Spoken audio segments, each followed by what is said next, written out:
Seja bem-vindo ao podcast do Inova Social. Eu sou Vitor Vasques e hoje vamos conversar com Cristina Castro, ela que é professora da Universidade de Brasília e CEO do Instituto Glória.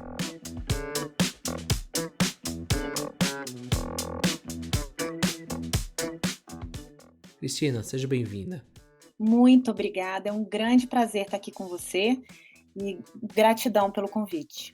Cristina, quero começar a nossa conversa você explicando um pouquinho para o ouvinte, apesar da gente já ter escrito aqui no Inova, e eu vou deixar nos comentários aqui embaixo o link para o texto, mas eu queria que você contasse um pouquinho o que é o Eu Sou Glória e como que surgiu a iniciativa.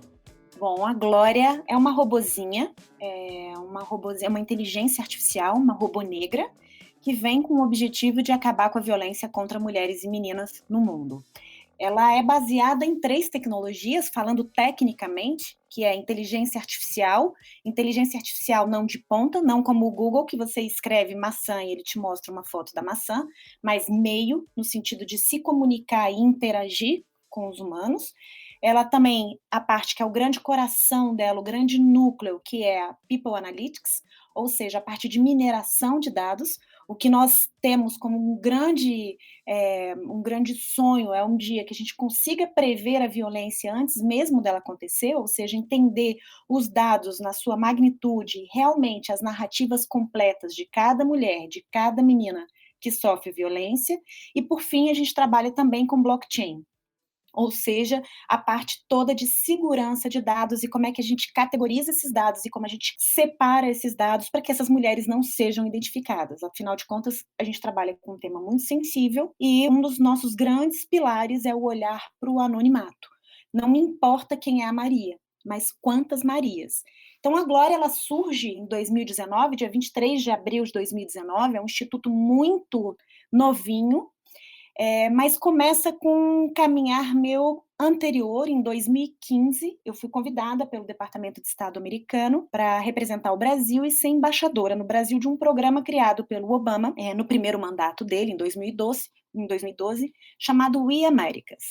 É um programa de empoderamento feminino no mundo e que se entende, né, o Departamento de Estado americano, com estudos e levantamentos, ele começou a entender que não pela questão de minorias, não porque essas mulheres sofriam mais, não porque não existia igualdade de gênero no mundo, mas que tínhamos uma grande lacuna, um grande gap, um grande problema, que é que 75% da predição de consumo no mundo é feito por mulher. No entanto, só 15% dessas mulheres estão em cargo de liderança, estão em cargo de alta gestão. Eu gosto muito de repetir esse número, Vitor, porque isso bate sempre na minha cabeça todos os dias, né? Ou seja, 75% da predição de consumo no mundo. O que isso quer dizer? Né? A predição de consumo é, dentro da minha casa, na grande maioria das vezes, quem vai ao supermercado? A mulher. Quem compra as roupas para o filho? A mulher. Quando esse filho adoece, quem leva ao médico? Na escolha que o homem vai fazer de uma camiseta, muitas vezes a mulher induz o padrão de comportamento. Então, se pensarmos em desenvolvimento sustentável, olhar para a mulher, olhar para o gênero, é fundamental. E aí, estudando muito isso, então fiquei 1 mês e meio nos Estados Unidos e nesse programa eram uns 15 mulheres do hemisfério ocidental, eu era a única brasileira, e depois de 1 mês e meio, quando a gente volta cada uma para os seus países, a gente tem a missão de atuar com projetos sociais de inserção de mulheres.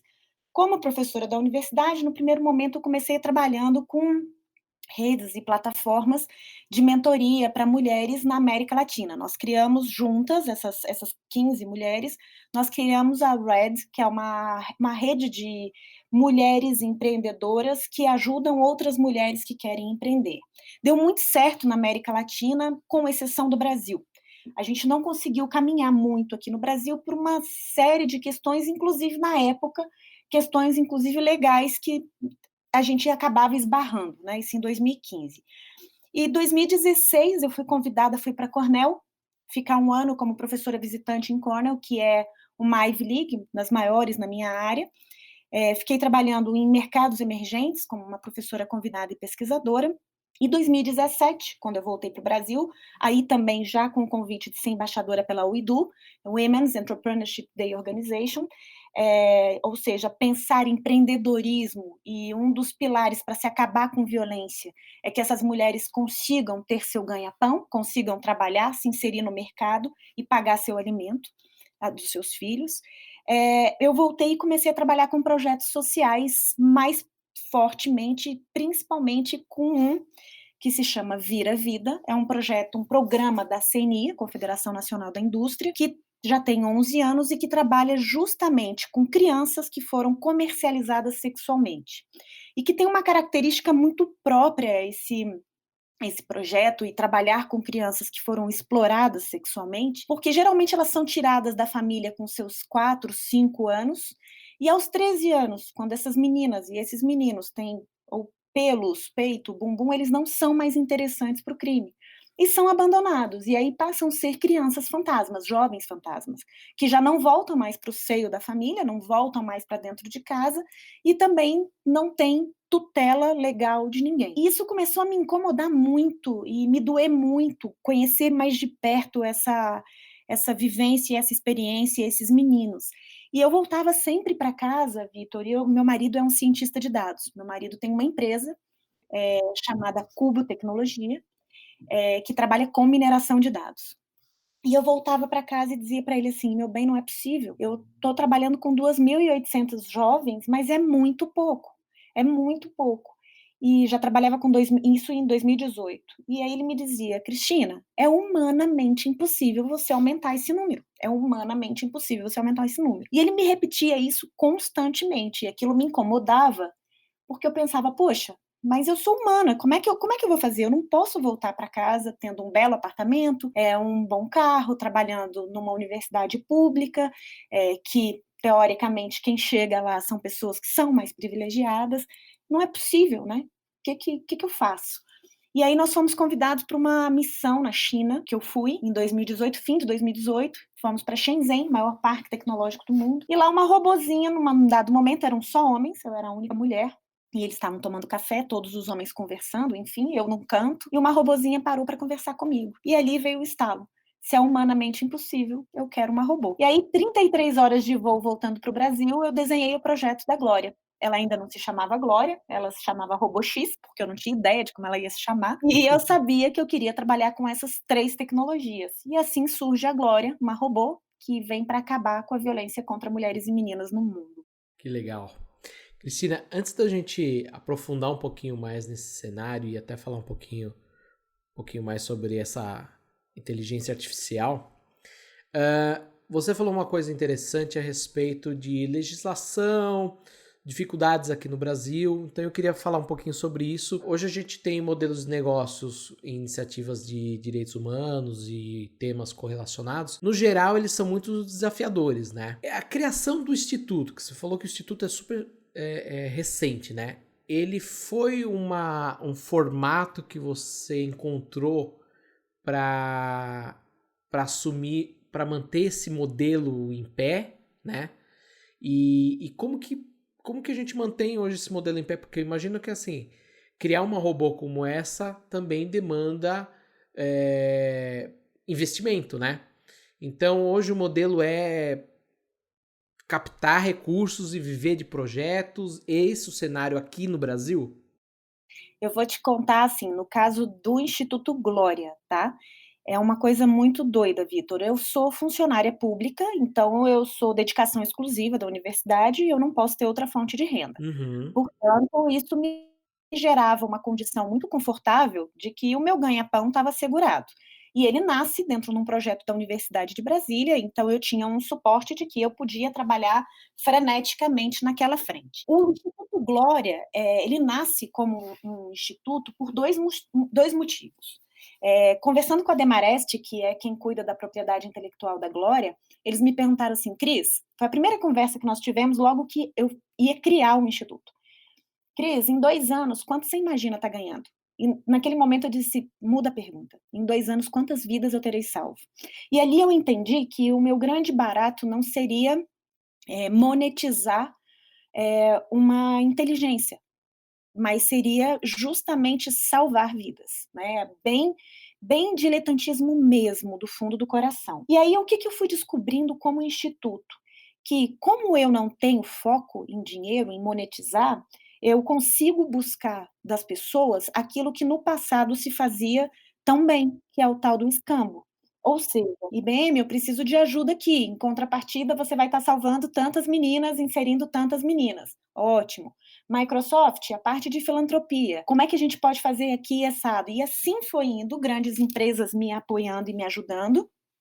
E os projetos existem hoje, obviamente, a parte de gestão de projetos, como qualquer empresa, cada projeto da Glória, ele tem uma caixinha, ele tem um coordenador, tem início, meio e fim, tem o valor da verba de quanto aquilo custa, mas sempre reinvestindo na comunidade e na sociedade. E aí, obviamente, a gente busca parceiros que se interessem por aquela frente. A parte de educação, o Departamento de Estado americano fechou conosco um projeto que é o STEAM Power for Girls, que é um projeto para formar meninas cientistas.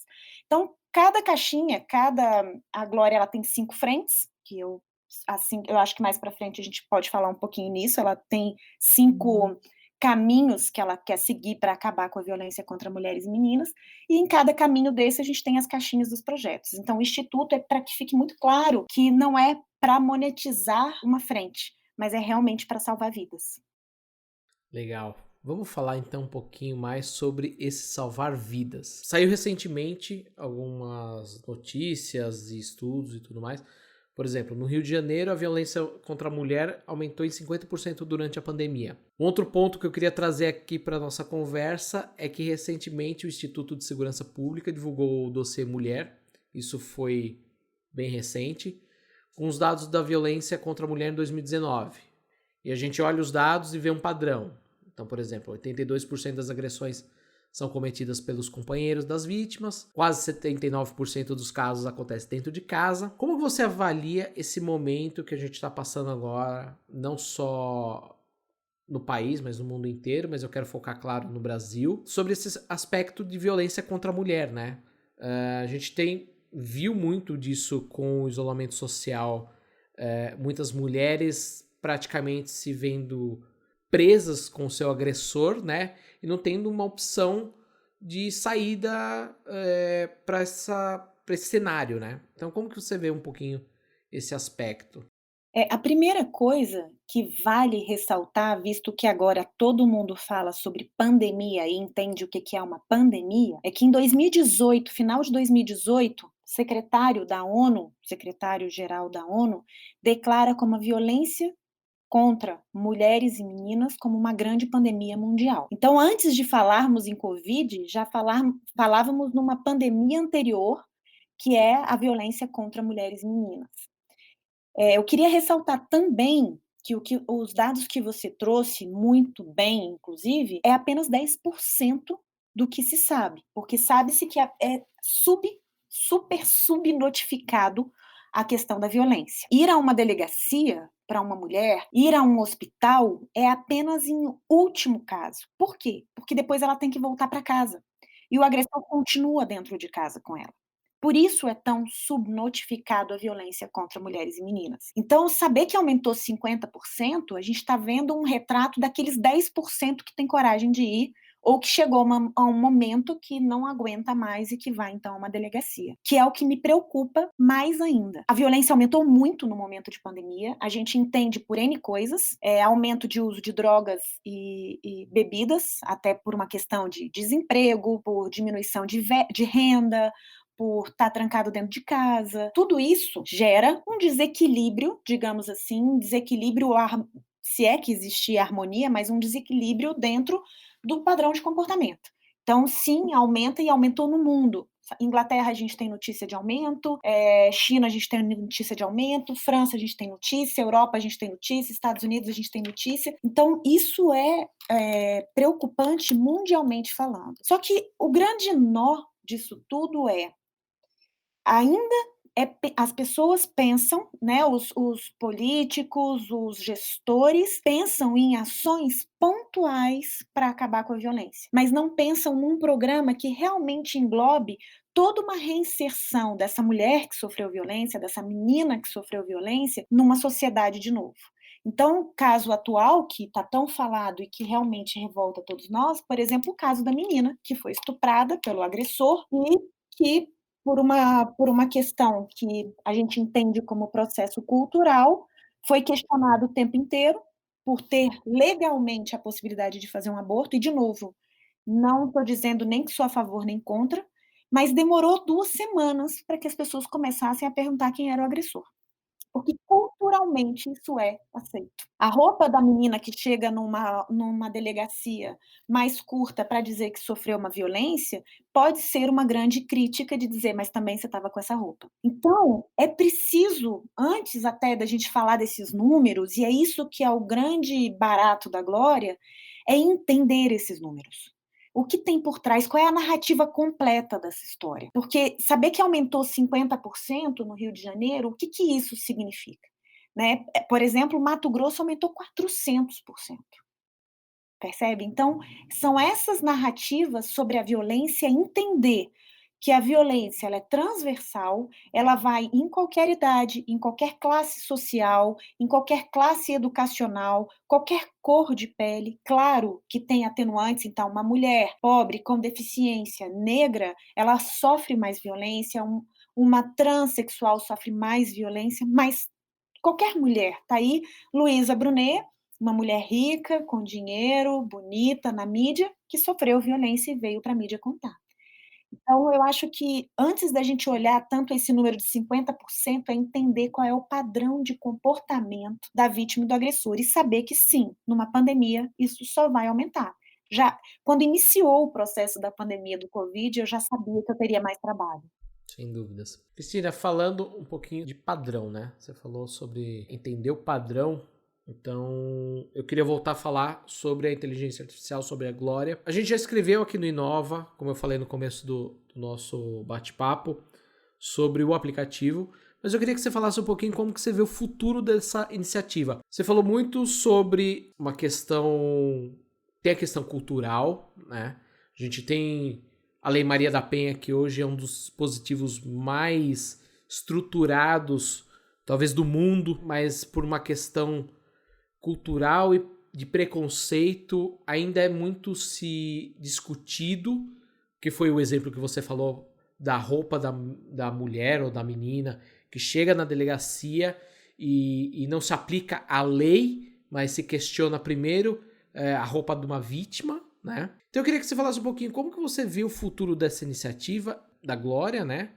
E como que você entende que a gente pode usar os dados e a inteligência artificial para cada vez mais endereçar isso para problemas sociais, porque antes da nossa conversa você me falou um negócio muito interessante, eu queria trazer aqui para o bate-papo para o ouvinte entender. Você falou que o Glória ele tinha uma questão de ser humanamente impossível, né?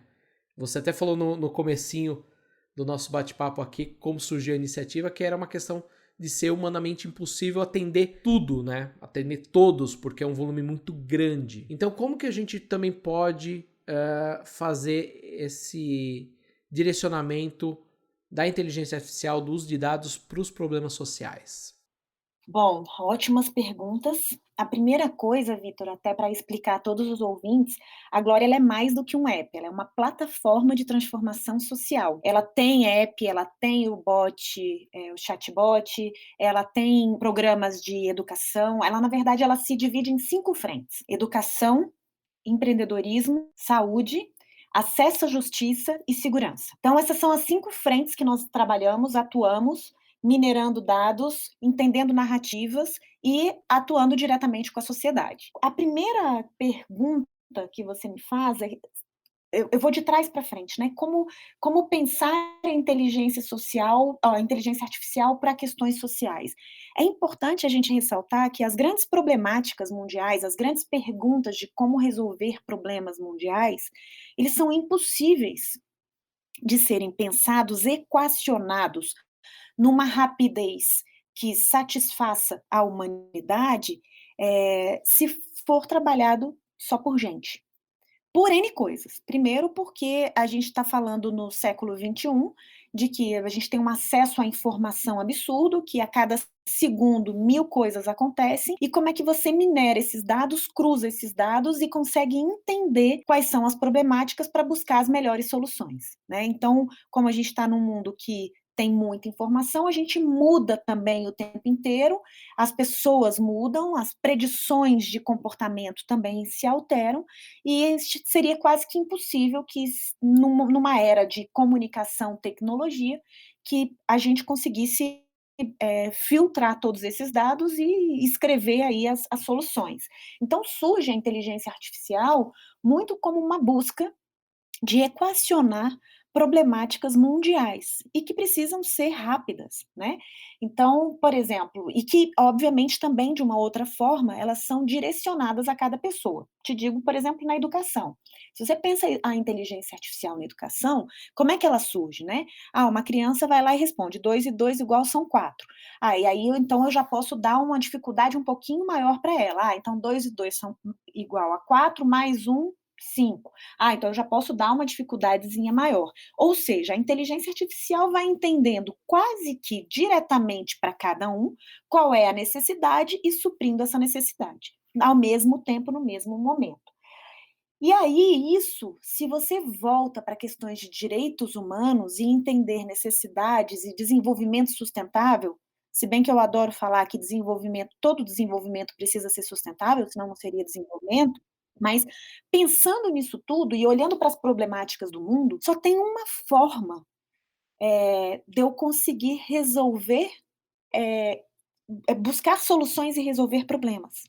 Se eu conhecer aquilo. Ou por outra, eu posso dizer que eu conheço algo ou que eu não conheço algo. O que não cabe mais eu dizer que eu acho sobre aquilo. Se eu não conheço, logo vou estudar para conhecer. E se eu conheço, opa, vou levantar as questões e vou solucionar. Então, no limite matemático, o que a inteligência artificial, por exemplo, da Glória e tantas outras, elas vêm nos mostrando, é que é possível, a partir, por óbvio, de inteligência humana, de pensamento humano, de competência humana até para programar, resolver problemas com uma maior velocidade, né, ou seja, no menor prazo de tempo e de uma maneira mais barata, mais possível, né, mais sustentável. E aí você me pergunta então, indo para outra questão, né, como é que os dados podem mudar essa condição?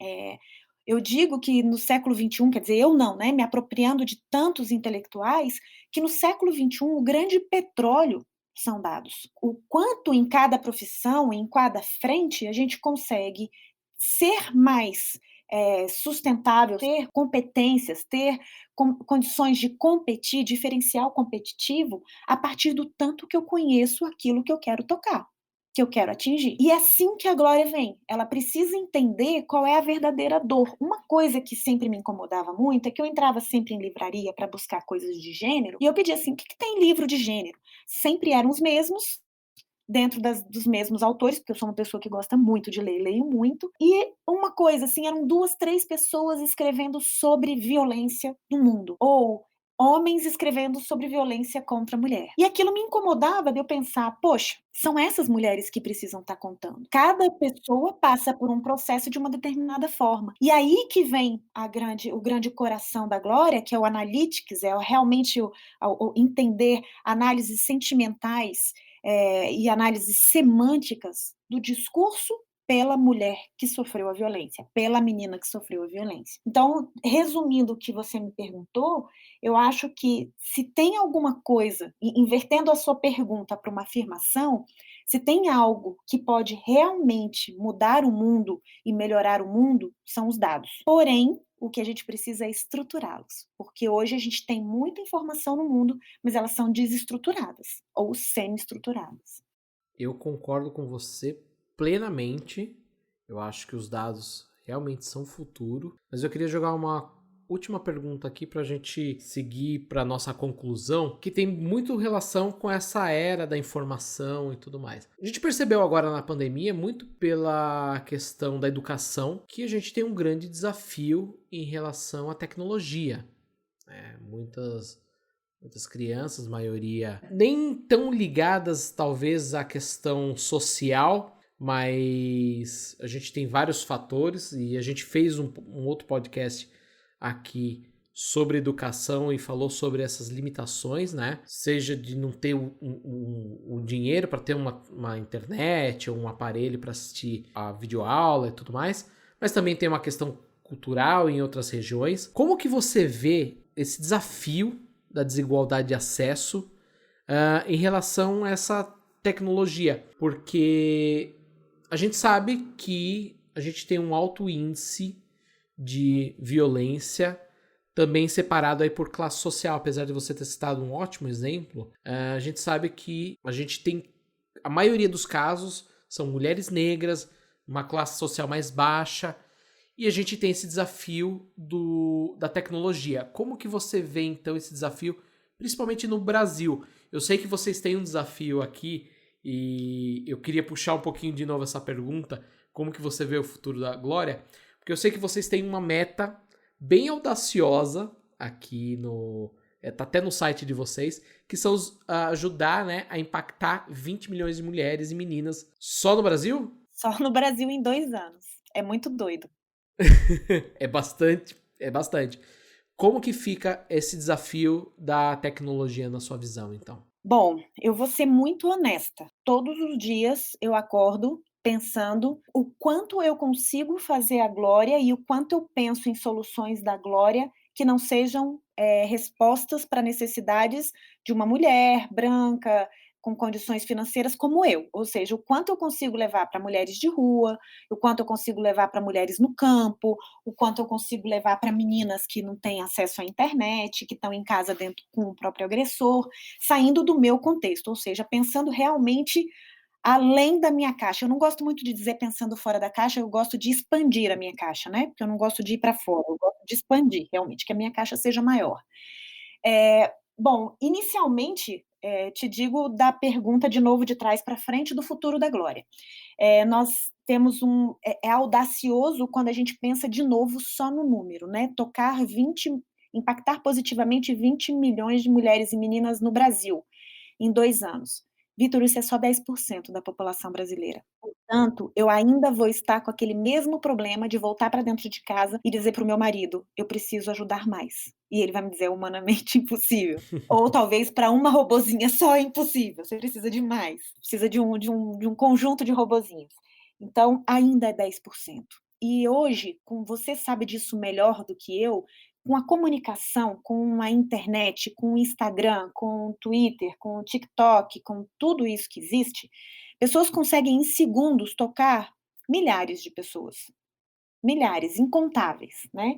Então, isso se torna possível sim com a tecnologia. O que a gente tem que pensar é como incluir mais gente no mundo digital, de maneira segura e de maneira anônima. Essa é a minha grande batalha e eu acho que aí entra muito a iniciativa privada buscando o papel, porque governo sozinho não vai dar conta, de ajudar que pessoas vulneráveis, que pessoas com menor condição possam ser alfabetizadas digitalmente, possam ser incluídas digitalmente e que, enfim, empresas de TICs possam aí nos escutar agora nesse momento e dar as mãos por uma causa social, que é a inclusão digital. Isso vai ser ótimo para todo mundo e obviamente que eu acho que é sempre possível, porque um dia eu escutei de um de um grande ex-presidente que eu podia mudar o mundo, e eu acreditei. Então, eu costumo sempre dizer: "Vitor, eu mudo o mundo. Vocês vão ficar me escutando ou vêm mudar comigo?". Se a gente bota a barra achando que não vai dar porque falta inclusão digital, a gente não vai conseguir fazer o diferente. A quantidade de startups, a quantidade de meninos, e eu só trabalho com jovens da universidade, que estão pensando além das caixinhas que nós poderíamos estar pensando, e buscando soluções pontuais, sozinhos, mas que incluem pessoas. Por exemplo, anteontem a gente fez um grande evento sobre acessibilidade e tinham 3 start não, 5 startups, tinha a Isa Meirelles, a Paula Pfeiffer, o Ronaldo da HandTalk, tinha o João da Viver, e o Júlio da Kit Livre, todos eles acelerados por grandes empresas multinacionais aí, brasileiros, e que estão inserindo absurdamente pessoas com deficiência no mundo. Então eu acredito que a gente pode mudar e impactar e que a gente consegue fazer essa inclusão digital. Só tem uma necessidade, que a gente se conheça, sabe? Que a gente dê as mãos e que a gente entenda que muito mais do que ter é ser. Pode parecer bobo isso que eu estou dizendo, mas realmente eu acredito que quando a gente entender que o bem vai ser social e que todos saem ganhando, e entender de verdade na essência, como, por exemplo, o Covid vem nos mostrando, não adianta, você pode ser um grande milionário, se não tiver espaço na UTI, não tem, não tem porque não tem. Ou você pode, claro, as pessoas muito mais pobres vão sofrer muito mais, mas isso não tira daquele que tem muito sofrer também. Então, ou a gente desenha, redesenha um mundo melhor, ou o Covid é só uma primeira grande pandemia que a gente vai sofrer. É isso. Então, eu acredito que a inclusão digital é fundamental, a tecnologia existe, ela está aí, o que a gente precisa é redesenhar nossas políticas públicas e como empresas privadas podem ajudar um maior número de pessoas. Cristina, fantástico sua fala. Concordo com você. Eu acho que a tecnologia está aí, a gente tem que aproveitar. Tem os desafios, mas também a gente tem como sobrepor eles. Eu acho que a gente tem muito a se trabalhar, mas também tem muito a se impactar, e eu acho que está longe de dizer que é bobo o que você falou. Eu gostaria aqui então de seguir para o nosso finzinho do bate-papo, mas antes de encerrar, eu gostaria de deixar aberto aqui para você deixar uma última mensagem, falar mais alguma coisa. O espaço é teu para você conversar aqui com o ouvinte, então eu passo a bola para você. Bom, antes de mais nada, mais uma vez eu assim, agradeço do fundo do meu coração. A Glória, ela só existe se mulheres, homens, meninas, meninos conversarem com ela. Ela só aprende o quanto mais as pessoas interagirem com ela. E então, obviamente, eu agradeço muito pelo apoio, pela ajuda, por mostrar a Glória, nessa sua plataforma. E eu sou uma pessoa muito otimista com a vida, eu acredito muito nos direitos humanos, eu acredito muito na humanidade, vivo, tenho muita condição no sentido de que sou uma pessoa branca, que teve 2 mestrados, 2 doutorados, 3 pós-docs, com condição financeira, então, sabe aquela música "Não me deixe sentar na poltrona no dia de domingo"? Passou a ser minha missão. E aí eu fecho dizendo o seguinte, de novo, Vitor, uma frase que eu falei antes: eu mudo o mundo. Vocês, ouvintes, vão me ajudar a mudar ou vão ficar só me escutando? Eu agradeço demais a oportunidade. Quem puder, bom, vai o jabá, seguir nas redes sociais, Eu Sou a Glória. O nosso site, eusouagloria.com.br, Instagram, Twitter, Facebook, LinkedIn, Eu Sou a Glória. Cristina, mais uma vez, obrigado. E o ouvinte, a gente se vê no próximo programa. Até lá, tchau!